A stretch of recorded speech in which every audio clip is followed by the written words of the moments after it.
Have you ever noticed how life can change in an instant? One day everything's calm, and the next day you're facing a storm you never saw coming. I'm sorry, but it's cancer. I want a divorce. We need to let you go. We're restructuring the office. Suddenly the waters around you are rough, and you wonder if you're going to make it through.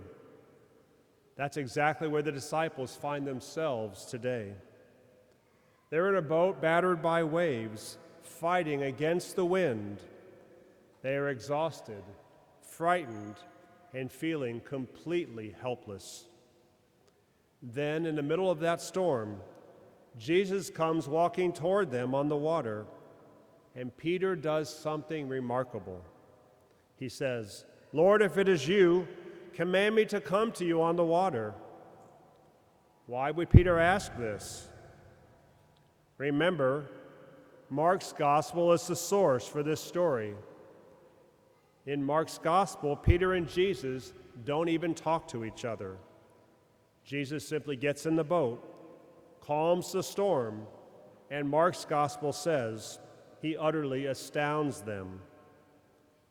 But in Matthew, after Jesus walks on the water, calms the wind, and saves Peter, the disciples respond, "Truly, you are the Son of God." So why did our gospel writers make a difference? I think it's because Matthew wants to show us that the disciples are growing in their faith. Peter's attempt to walk on the water, his sinking, and Jesus' rescue become a lesson that our faith may falter from the stresses of life, but that Jesus is worthy of trust and that we don't need to have it all together. We are meant to see ourselves in this gospel. Jesus simply says, "Come," when life is hard, when marriages end, when sickness arrives, when people die. Come. Peter climbs out of the boat. For a few moments, he does the impossible. Not because Peter was extraordinary, but because his eyes were fixed on Jesus. But then Peter notices the wind. He sees the waves. He takes his eyes off Jesus, and immediately he begins to sink. Isn't that our story? Life is going along all peachy, and suddenly a stressor arrives. As long as we keep our eyes on Jesus, we can discover a strength we never knew we had. We can find peace in the midst of chaos, hope in the middle of suffering, and courage in the face of uncertainty.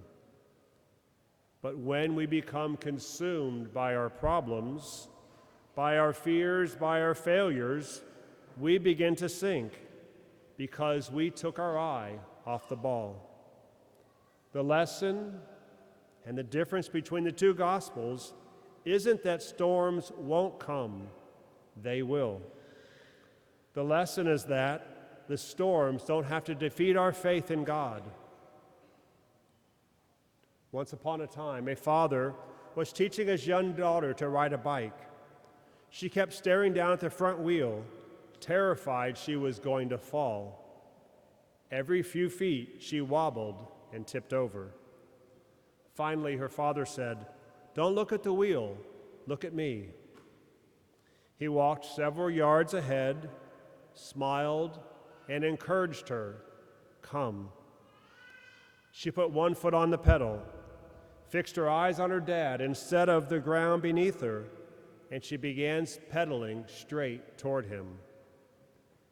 Years later, when she told the story to her own daughter, she said, "I thought Dad was teaching me how to ride a bike. What he was really teaching me was that you go where you keep your eyes." That's our life lesson today. You go where you keep your eyes. If our eyes are fixed on our fears, our worries will control us. If our eyes are fixed on money, success, approval of others, those things will eventually disappoint. If our eyes are fixed on ourselves, we'll discover that we're not strong enough to carry the burdens of life. But when our eyes are fixed on Jesus, everything changes. We can handle the impossible, do the impossible. Now notice something else in today's gospel. When Peter begins to sink, he doesn't pretend everything is fine. He doesn't try to save himself. He cries out, "Lord, save me." And what did Jesus do? Immediately, he reached out his hand. Not after Peter proved himself, not after he apologized for his lack of faith. Immediately. That is who our God is. He's always reaching out toward us, even when we've taken our eyes off him. As disciples trying to grow in faith, we won't always get it right. There will be times when fear wins. There will be moments when we take our eyes off Jesus. But one thing is certain. The world tells us to depend on ourselves. Jesus teaches us to depend on him. Faith isn't pretending that storms don't exist. Faith is choosing to keep looking at Jesus in the middle of that storm. So whatever storms you are facing today, hear the words of Jesus spoken to your heart. Take courage. It is I. Do not be afraid. Because the one who calls you out of the boat is also the one who will never let you sink.